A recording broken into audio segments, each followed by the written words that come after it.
चलिए आज चर्चा करते हैं आपके साथ ट्रांस फैट को लेकर हम इतने ज़्यादा चिंतित क्यों हैं। स्टूडेंट्स, पहले हमें समझना है कि ट्रांस फैट कहते किसे हैं। तो देखो, ट्रांस फैट को समझने के लिए हमें ये जानना जरूरी है कि हमारे ब्लड में जो फैट है वो किस फॉर्म में होता है। तो हमारे ब्लड में हम जानते हैं फैट को अपन लिपिड के फॉर्म में देखते हैं, और दो प्रकार के लिपिड हमारे ब्लड में होते हैं। एक होता है HDL, जिसे हम कहते हैं हाई डेंसिटी लिपिड, या इसे गुड कोलेस्ट्रॉल भी कहते हैं। दूसरा होता है LDL, जिसे कहते हैं लो डेंसिटी लिपिड, या इसे बैड कोलेस्ट्रॉल भी कहते हैं। तो हमारे ब्लड में आप जानते हैं HDL के लेवल अच्छे होने चाहिए, जिसे गुड कोलेस्ट्रॉल कहते हैं, और LDL के लेवल कम होने चाहिए, जिसे बैड कोलेस्ट्रॉल कहते हैं। लेकिन आज आप जानते हो एक फैट ऐसा है जो बहुत ज़्यादा आज आप जान रहे हो लोग खा रहे हैं, और आप जानते हैं कार्डियक डिजीज का शिकार हो रहे हैं, जिसका नाम है ट्रांस फैट। ट्रांस फैट बिल्कुल सीधा हमारे आप जानते हैं हार्ट की आर्टरीज के लिए हार्मफुल होता है।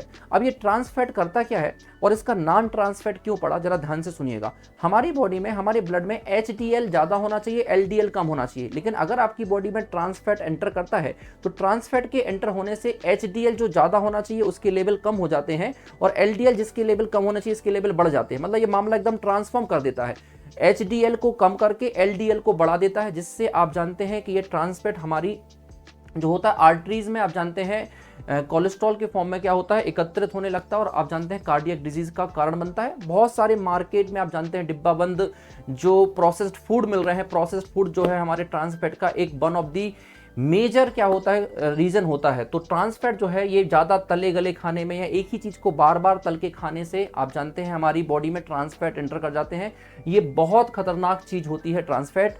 और इस ट्रांस फैट्स को बचने के लिए, ट्रांस फैट से होने वाले आप जान रहे हैं कार्डियक डिजीज को कम करने के लिए, एक बार आप जान रहे हैं रिपोर्ट में कहा गया कि जो प्रोसेस फूड है उस पर टैक्स बढ़ाया जाए। प्रोसेस फूड पर टैक्स इंप्लीमेंट करके हम लोगों को इनडायरेक्टली आप जानते हैं प्रोसेस फूड को खाने से रोकने का ये एक प्रयास था। ऐसा कहा गया था कि प्रोसेस फूड पर जो है टैक्स बढ़ाए, सो दैट लोग प्रोसेस फूड को कम से कम यूज करें और ट्रांस फैट कम से कम वो खाएं, जिससे आप जान रहे हैं एक हेल्दी हार्ट उनके पास रह सके। तो ये ट्रांस फैट जो है ये काफी खतरनाक होता है, जो HDL को क्या कर देता है, कम कर देता है, और LDL को बढ़ा देता है।